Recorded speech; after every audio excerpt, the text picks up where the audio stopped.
Hi hello friends, ಎಲ್ಲರಿಗೂ ನಮಸ್ಕಾರ. ರೇಖಾ ಅಡುಗೆಗೆ ಸ್ವಾಗತ.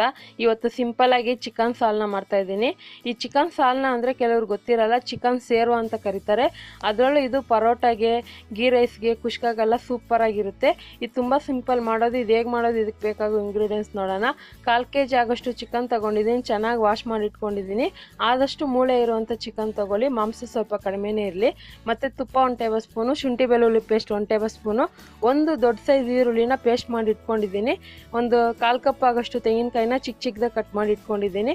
ಈಗ ಡ್ರೈ ಇಂಗ್ರೀಡಿಯೆಂಟ್ಸ್ ನೋಡೋಣ.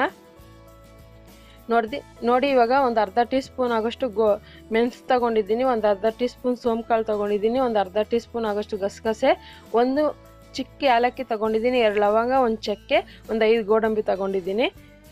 ಮತ್ತು ಒಂದು ಟೊಮೊಟೊ ತೊಗೊಂಡಿದ್ದೀನಿ, ಅದನ್ನು ಉದ್ದುದ್ದಕ್ಕೆ ಕಟ್ ಮಾಡಿ ಇಟ್ಕೊಂಡಿದ್ದೀನಿ. ನಾನು ಫಾರಮ್ ಟೊಮೊಟೊ ತೊಗೊಂಡಿದ್ದೀನಿ. 1 ಟೇಬಲ್ ಸ್ಪೂನ್ ಧನಿಯಾ ಪುಡಿ, 2 ಟೇಬಲ್ ಸ್ಪೂನ್ ಅಚ್ಕಾರದ ಪುಡಿ ತೊಗೊಂಡಿದ್ದೀನಿ, ಅರ್ಧ ಟೇಬಲ್ ಸ್ಪೂನ್ ಅರಿಶಿನ, ಮತ್ತು ಒಂದು 5 ರಿಂದ 6 ಟೇಬಲ್ ಸ್ಪೂನ್ ಎಣ್ಣೆ, ರುಚಿಗೆ ತಕ್ಕಷ್ಟು ಉಪ್ಪು, ಮತ್ತು ಒಂದು ದೊಡ್ಡ ಸೈಜ್ ಈರುಳ್ಳಿನ ಉದ್ದುದ್ದಕ್ಕೆ ಕಟ್ ಮಾಡಿ ಇಟ್ಕೊಂಡಿದ್ದೀನಿ, 2 ಪಲಾವ್ ಎಲೆ ತೊಗೊಂಡಿದ್ದೀನಿ.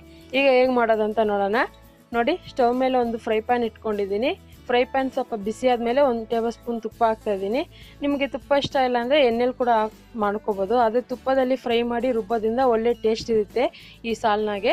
ಈಗ ನೋಡಿ, ಇದೆಲ್ಲ ಸ್ವಲ್ಪ ಲೈಟಾಗಿ ಹುರ್ಕೊತಾ ಇದ್ದೀನಿ. ಈ ಗೋಡಂಬಿ ಹಾಕೋದ್ರಿಂದ ನಮಗೆ ಬೇಕಾಗಿರೋ ಸೇರುವಾಗೆ ಒಳ್ಳೆ ಥಿಕ್ನೆಸ್ ಕೊಡುತ್ತೆ, ಸಾಂಬಾರಿಗೆ ಟೇಸ್ಟ್ ಕೂಡ ಚೆನ್ನಾಗಿರುತ್ತೆ. ಈಗ ತೆಂಗಿನಕಾಯಿ ಹಾಕ್ತಾಯಿದ್ದೀನಿ. ತೆಂಗಿನಕಾಯಿ ಸ್ವಲ್ಪ ಕಡಿಮೆನೇ ಯೂಸ್ ಮಾಡಿ, ಜಾಸ್ತಿ ಏನು ಬೇಕಾಗಿಲ್ಲ. ಇದನ್ನು ಲೈಟಾಗಿ ಫ್ರೈ ಮಾಡಿಕೊಂಡು ಇದು ಚೆನ್ನಾಗಿ ಆರಕ್ಕೆ ಬಿಟ್ಬಿಡೋಣ. ಆರಿದ ಮೇಲೆ ಇದನ್ನು ಸ್ವಲ್ಪ ನುಣ್ಣಗೆ ರುಬ್ಕೋಬೇಕಾಗುತ್ತೆ. ಈಗ ಒಂದು ಮಿಕ್ಸಿ ಜಾರ್ಗೆ ನಾನು ಹುರಿದಿಟ್ಟಿರುವಂಥ ಈ ಡ್ರೈ ಇಂಗ್ರೀಡಿಯೆಂಟ್ಸ್ ಎಲ್ಲ ಹಾಕ್ತಾಯಿದ್ದೀನಿ. ಇದನ್ನು ಪೌಡ್ರ್ ಥರನೂ ರುಬ್ಬೋದು, ಆದರೆ ನಾನಿಲ್ಲಿ ನೀರು ಹಾಕ್ಕೊಂಡು ಪೇಸ್ಟ್ ಥರ ರುಬ್ಕೊತಾ ಇದ್ದೀನಿ. ಕ್ರೀಮಿಯಾಗಿ ರುಬ್ಕೋಬೇಕು, ಆದಷ್ಟು ತರಕಾರಿಯಾಗಿ ಮಾಮೂಲಿ ರುಬ್ದಂಗೆ ರುಬ್ಬಕ್ಕೆ ಹೋಗಬೇಡಿ. ನೋಡ್ತಾ ಇರ್ಬೋದು, ಚೆನ್ನಾಗಿ ನುಣ್ಣಗೆ ರುಬ್ಬಿದ್ದೀನಿ. ಈಗ ಇದನ್ನು ಪಕ್ಕಕ್ಕೆ ಇಟ್ಕೊಂಡು ಈಗ ಹೇಗೆ ಮಾಡೋದಂತ ನೋಡೋಣ. ನೋಡಿ, ನಾನೀಗ ಸ್ಟವ್ ಮೇಲೆ ಒಂದು ಕುಕ್ಕರ್ ಇಟ್ಕೊಂಡಿದ್ದೀನಿ. ಕುಕ್ಕರ್ ಬಿಸಿ ಆದಮೇಲೆ ಸುಮಾರು ಒಂದು 5 ರಿಂದ 6 ಟೇಬಲ್ ಸ್ಪೂನ್ ಎಣ್ಣೆ ಹಾಕ್ತಾಯಿದ್ದೀನಿ. ಈ ಚಿಕನ್ ಸಾಲ್ನಾಗೆ ಸ್ವಲ್ಪ ಎಣ್ಣೆ ಜಾಸ್ತಿ ಬೇಕಾಗುತ್ತೆ. ಈಗ ಇದಕ್ಕೆ ಪಲಾವ್ ಎಲೆನೂ ಈರುಳ್ಳಿ ಹಾಕ್ಕೊತಾ ಇದ್ದೀನಿ.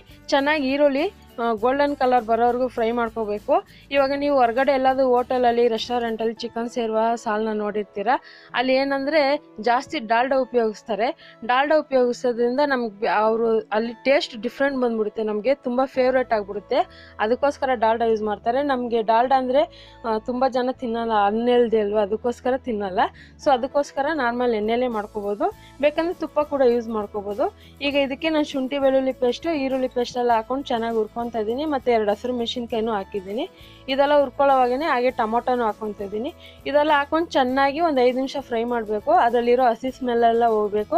ಚೆನ್ನಾಗಿ ಎಣ್ಣೆ ಬಿಡುತ್ತೆ. ಎಣ್ಣೆ ಬಿಟ್ಟಾಗ ಈಗ ಚಿಕನ್ ಹಾಕ್ತಾಯಿದ್ದೀನಿ. ಹಸಿ ಸ್ಮೆಲ್ ಹೋದಾಗೇ ನಮಗೆ ಒಳ್ಳೆ ಆ ಸಾಂಬಾರಿಗೆ ಟೇಸ್ಟ್ ಸಿಗೋದು. ಈಗ ಚಿಕನ್ನು ಹಾಕ್ಕೊತಾ ಇದ್ದೀನಿ. ಆದಷ್ಟು ಚಿಕನ್ನು ನೀವು ಮೂಳೆ ಇರುವಂಥದ್ದೇ ತಗೊಳ್ಳಿ, ಅಂದರೆ ಇದಕ್ಕೆ ಮಾಂಸ ಏನು ಅಷ್ಟೊಂದು ಬೇಕಾಗಿಲ್ಲ. ಮೂಳೆದಲ್ಲಿ ನಮಗೆ ಬೇಕಾಗಿರೋ ಸೇರೋಗೆ ಒಳ್ಳೆ ಟೇಸ್ಟ್ ಸಿಗುತ್ತೆ. ಅದಕ್ಕೋಸ್ಕರ ಮೂಳೆ ಜಾಸ್ತಿ ಉಪಯೋಗಿಸ್ತೀರಿ. ಅಂದರೆ ಮೂಳೆ ಅಂದರೆ ಮಕ್ಕಳು ಕೂಡ ತುಂಬ ಇಷ್ಟ ಆಗುತ್ತೆ ಚಿಕನಲ್ಲಿ. ಅದಕ್ಕೋಸ್ಕರ ಇದೆಲ್ಲ ಚೆನ್ನಾಗಿ ಫ್ರೈ ಮಾಡಿಕೊಂಡೆ. ಹಾಗೆ ಅರಿಶಿನ ಪುಡಿನೂ ಮತ್ತು ಧನಿಯಾ ಪುಡಿ, ಅಚ್ಕಾರದ ಪುಡಿ ಹಾಕ್ತಾಯಿದ್ದೀನಿ. ನಿಮಗೆ ಅಚ್ಕಾರದ ಪುಡಿ ಕಲರ್, ಸಾಂಬಾರಿಗೆ ಕಲರ್ ಜಾಸ್ತಿ ಬೇಕಂದರೆ packet MTR packet chilli powder use ಮಾಡಿ, ಕಲರ್ ಸಿಗುತ್ತೆ, ಒಳ್ಳೆ ಖಾರನೂ ಇರುತ್ತೆ. ಈಗ ಇದೆಲ್ಲ ಸ್ವಲ್ಪ ನೀರು ಹಾಕ್ಕೊಂಡು ಚೆನ್ನಾಗಿ ಮಿಕ್ಸ್ ಮಾಡ್ಕೊಳ್ಳೋಣ.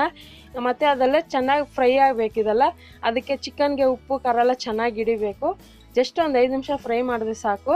ಈಗ ಚೆನ್ನಾಗಿ ಫ್ರೈ ಆಗಿ ಎಣ್ಣೆ ಎಲ್ಲ ಬಿಟ್ಟಿದೆ. ಈಗ ರುಬ್ಬಿರೋಂಥದ್ದು ಹಾಕ್ತಾಯಿದ್ದೀನಿ. ಮತ್ತು ಕೆಲವರು ಸೋಂಕಾಳು ತುಂಬ ಯೂಸ್ ಮಾಡ್ತೀರಂತ ಕೇಳಿದ್ರಿ. ಸೋಂಕಾಳು ಏನಂದರೆ ನಮ್ಮ ದೇಹಕ್ಕೆ ತುಂಬ ತಂಪು, ಮತ್ತು ತಿನ್ನೋದ್ರಿಂದ ನಮಗೆ ಕೆಲವೊಂದು ಊಟ ತಿಂದಾಗ ಜೀರ್ಣ ಆಗಲ್ವಲ್ಲ, ಅಂಥ ಟೈಮಲ್ಲಿ ಸೋಂಪು ಕೂಡ ಹಾಗೆ 1-2 ಕಾಳು ಬಾಯಿಗೆ ಹಾಕ್ಕೊಂಡು ಅಗೀತಾ ಇದ್ದರೆ ತಿಂದಿರೋ ಊಟ ಕೂಡ ಚೆನ್ನಾಗಿ ಜೀರ್ಣ ಆಗುತ್ತೆ. ಕೆಲವರಿಗೆ ಹೊಟ್ಟೆ ಉಬ್ಬಸ ಬರೋದು, ಜೀರ್ಣ ಆಗದೆ ಇರೋ ಥರ ಇರುತ್ತೆ. ಅಂಥ ಟೈಮಲ್ಲಿ ಕೂಡ ಸೋಂಪು ಉಪಯೋಗಿಸಿ ತುಂಬ ಚೆನ್ನಾಗಿರುತ್ತೆ. ಮತ್ತು ಸಾಂಬಾರಿಗೆ, ನಾನ್ ವೆಜ್ ರೆಸಿಪಿಗೆ ಸೋಂಪು ಕಾಳನ್ನ ಉಪಯೋಗಿಸಿ ನಮಗೆ ತಿಂದರೆ ಕೂಡ ಚೆನ್ನಾಗಿ ಜೀರ್ಣ ಆಗುತ್ತೆ. ಈಗ ಇದಕ್ಕೆ ನೀರು ಹಾಕ್ಕೊತಾ ಇದ್ದೀನಿ. ಆದಷ್ಟು ಚಿಕನ್ ಸಾಲ್ನಾಗೆ ಸ್ವಲ್ಪ ತೆಳ್ಳಗೆ ಇರಬೇಕು, ಗಟ್ಟಿಯಾಗಿ ಮಾಡಬಾರ್ದು, ತೀರಾ ನೀರು ಥರನೂ ಮಾಡಬಾರ್ದು, ಒಂದು ಮೀಡಿಯಮಾಗಿ ಮಾಡ್ಕೋಬೇಕು. ನೀರು ನೋಡಿ ಹಾಕ್ಕೊಂಡು, ಮತ್ತು ಇದಕ್ಕೆ ಖಾರ ಉಪ್ಪು ಬೇಕಂದರೆ ಹಾಕ್ಕೊಳ್ಳಿ. ಹಾಕ್ಕೊಂಡು ಚೆನ್ನಾಗಿ ಮಿಕ್ಸ್ ಮಾಡಿದ ಮೇಲೆ ಇದನ್ನು ಮುಚ್ಚಳ ಹಾಕ್ತಾಯಿದ್ದೀನಿ. ಮುಚ್ಚಳ ಹಾಕ್ಬಿಟ್ಟು ಇದನ್ನು ಮೀಡಿಯಮ್ ಫ್ಲೇಮಲ್ಲಿ ಸುಮಾರು 4 ವಿಸಿಲ್ ಬಿಡ್ತೀನಿ. ಸೊ 1-2 ವಿಸಿಲ್ ಬೇಕಾಗಿಲ್ಲ, ಒಂದು 4 ವಿಸಿಲ್ ಬಿಡಬೇಕು. ಈಗ ಗ್ಯಾಸ್ ಎಲ್ಲ ರಿಲೀಸ್ ಆಗಿದೆ. ಇದನ್ನು ಓಪನ್ ಮಾಡ್ತಾಯಿದ್ದೀನಿ. ನೋಡ್ತಾ ಇರ್ಬೋದು, ಆಹಾ ಒಳ್ಳೆ ಘಮ ಬರ್ತಾಯಿದೆ. ನಮ್ಗೆ ಬೇಕಾಗಿರುವಂಥ ಥಿಕ್ನೆಸ್ ಕೂಡ ಸಾಂಬಾರು ಕರೆಕ್ಟಾಗಿ ಬಂದಿದೆ. ಅದರಲ್ಲೂ ನೀವು ಬಿಸಿ ಬಿಸಿಗೆ ತಿಂತಾಯಿದ್ರೆ ಸೂಪರಾಗಿರುತ್ತೆ, ಮನೆಯೆಲ್ಲ ಘಮ ಘಮ ಅಂತ ಇರುತ್ತೆ. ಈ ಗೋಡಂಬಿ ಎಲ್ಲ ಹಾಕಿದ್ದೀರಲ್ಲ ಒಳ್ಳೆ ಸೂಪರಾಗಿ ಬರುತ್ತೆ ಸಾಂಬಾರು.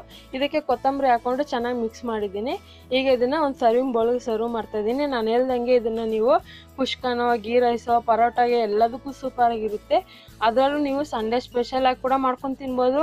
ಯಾವತ್ತಾದ್ರೂ ಚಿಕನ್ ಮೇಲೆ ಇಷ್ಟ ಬಂದಾಗ ಈ ಥರ ಡಿಫ್ರೆಂಟಾಗಿ ಮಾಡ್ಕೊಂಡು ತಿಂತಾರೆ, ತುಂಬ ಚೆನ್ನಾಗಿರುತ್ತೆ. ಹಾಗಾದರೆ ರೆಸಿಪಿ ನಿಮ್ಗೆ ಖಂಡಿತ ಇಷ್ಟ ಆಗಿದೆ ಅನ್ಕೊತೀನಿ. ಇಷ್ಟ ಆಗಿದ್ರೆ ಇವತ್ತೇ ಅಲ್ಲ, ಇಲ್ಲ ನಾಳೆನೋ, ಯಾವಾಗ ಬೇಕಂದ್ರೂ ಮಾಡ್ಕೊತೀನಿ. ಹೇಗಿದೆ ಅಂತ ಕಮೆಂಟ್ ಮಾಡಿ. ಮತ್ತಷ್ಟು ಈಸಿ ರೆಸಿಪಿಗೋಸ್ಕರ ರೇಖಾ ಅಡುಗೆ ಚಾನಲ್ನ ಸಬ್ಸ್ಕ್ರೈಬ್ ಮಾಡಿ, ಶೇರ್ ಮಾಡಿ, ಲೈಕ್ ಮಾಡಿ. ಎಲ್ಲರಿಗೂ ಧನ್ಯವಾದಗಳು.